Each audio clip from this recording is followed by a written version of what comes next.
Please ہمارے channel کو subscribe کریں اور بیل آئکن کو ضرور پریس کریں۔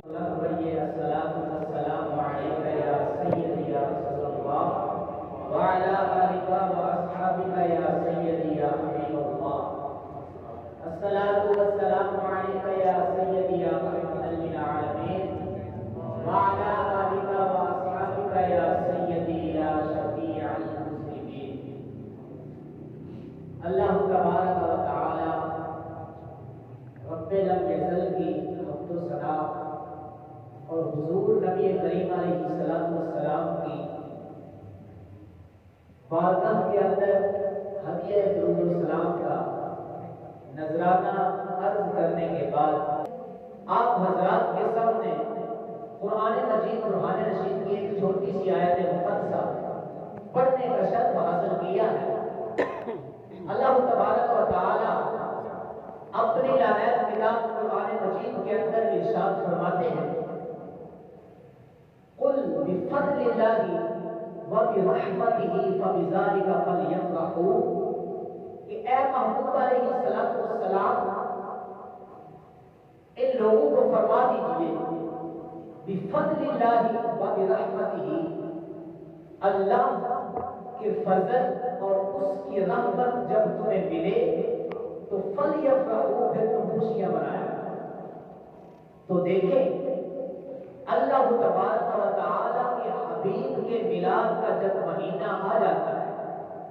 تو جو حضور کے عاشق ہوتے ہیں، جو حضور کو ماننے والے ہوتے ہیں، جو دل و جان سے حضور کے ساتھ عشق اور محبت کا مظاہرہ کرنے والے ہوتے ہیں، ان کے دل باغ باغ ہو جاتے ہیں۔ کوئی چندہ اکٹھا کر رہا ہے، کوئی بازاروں کو سجا رہا ہے، کوئی گلیاں سجا رہا ہے۔ کیوں؟ وجہ کیا ہے؟ اس لیے کہ اللہ فرماتا ہے بفضل اللہ وبرحمتہ فبذلک فلیفرحوا، کہ تم پر رحمت اور فضل ہوا، تو جب تم پر فضل اور رحمت ہو تو پھر فلیفرحوا، یہ اللہ کا قرآن کہتا ہے کہ تم خوشیاں منایا کرو۔ تو اس اللہ کے فرمان سے پتہ یہ چلتا ہے کہ یہ جو ہم بازاروں کو سجاتے ہیں، گلیوں کو سجاتے ہیں، حضور کی آمد کے مہینے میں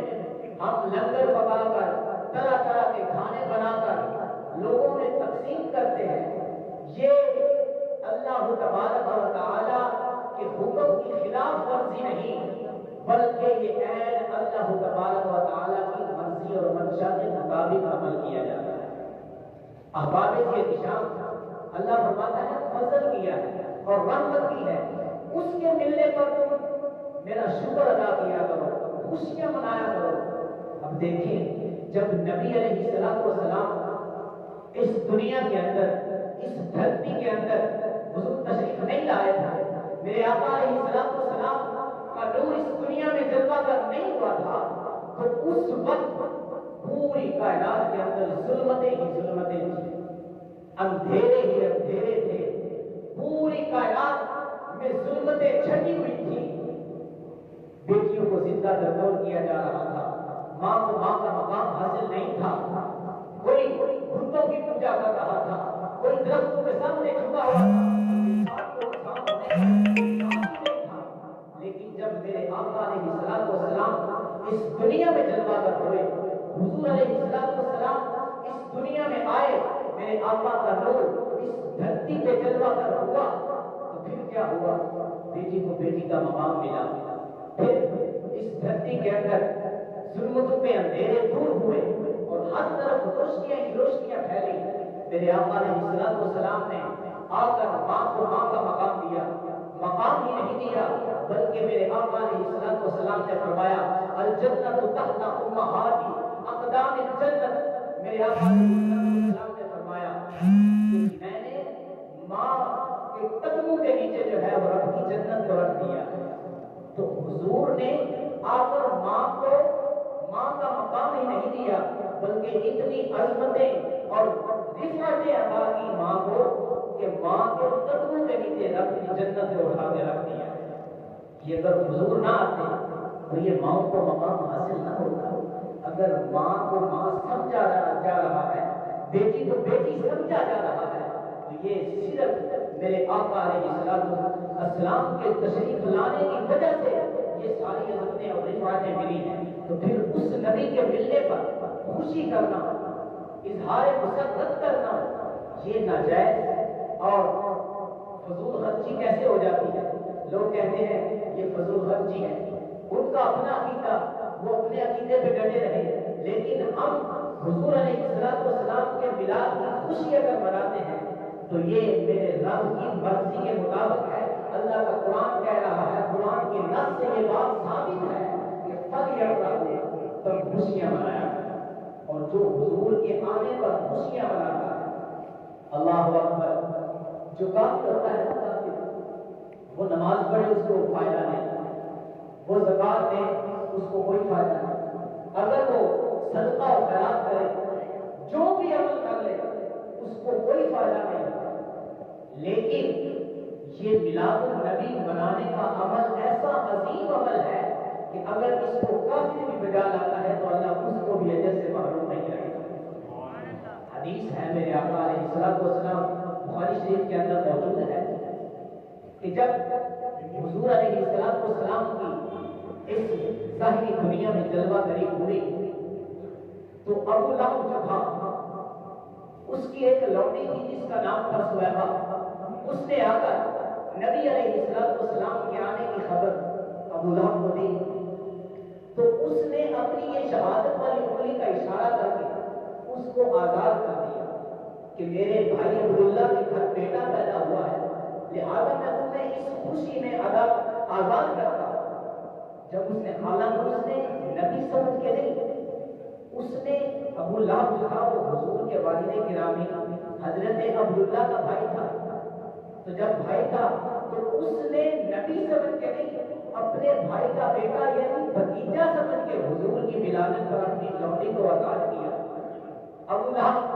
جب وصال کر گیا، مرنے کے بعد حضرت ابن عباس رضی اللہ تعالیٰ عنہ آپ کو خواب کے اندر ملا تو آپ نے پوچھا تمہارا اس دنیا میں جانے کے بعد کیا حال ہوا، کچھ بتا سکتے ہو؟ تو اس نے کہا کہ میرا مرنے کے بعد حال جو ہے وہ بہت برا ہے، بڑی مشکلیں کاٹ رہا ہوں، میں عذاب کے اندر مبتلا ہوں، لیکن ایک ریلیف ضرور ہے. حضرت ابن عباس رضی اللہ تعالیٰ عنہ آپ فرماتے ہیں وہ ریلیف کیا ہے؟ تو ابو لہب کہتا ہے کہ جب آمینہ کے لال کی اس دنیا میں جلوہ گری ہوئی اور آپ کے آنے پر میں نے جو اپنی انگلی کا اشارہ کر کے سویبہ نامی لوٹی کو آزاد کیا تھا پیر والے دن، تو جب بھی اب قبر کے اندر پیر والا دن آتا ہے تو اللہ تبارک و تعالیٰ میرے عذاب کے اندر بھی کمی کر دیتا ہے. اور جس انگلی سے اشارہ کر کے میں نے اس لوٹی کو آزاد کیا تھا اس انگلی سے میلاد کا لنگر بھی مجھے عطا ہوا. انی سقیت من ہذہ باعتاقۃ سویبہ، یہ لفظ ہے حدیث کے کہ وہ کہتا ہے میں ہر پیر والے دن اس انگلی سے سیراب کیا جاتا ہے. اللہ اکبر. اب دیکھیے کہ وہ کافر جس کو کسی عمل کے کرنے پر کوئی اجر و ثواب ملتا ہی نہیں، لیکن میلاد کا کیسا عظیم عمل ہے، کیسا کارنامہ ہے کہ جس کے کرنے پر کافر کو دل محروم نہیں کر رہا. تو پھر جو حضور کا کلمہ پڑھ کے نبی پاک سرکار کی غلامی کا پٹا اپنے گلے کے اندر ڈال کر حضور کا عاشق بن کر محب رسول اور محب صحابہ اور اہل بیت بن کر نبی پاک سرکار کا میلاد مناتا ہے تو پھر اسے اللہ خیراتیں نہیں عطا کرے گا. بس اسی ایمان عقیدے کے ساتھ معزز محترم حاضرین و سامعین، اہل سنت و جماعت اپنے عقیدے کے مطابق حضور کا میلاد مناتے ہیں اور سنی عقیدہ رکھتے ہیں کہ سجائیں درودوں کی آرتی لگے گی، جنہیں سن کے دل شاد ہو رہے گا. خدا آل سنت کو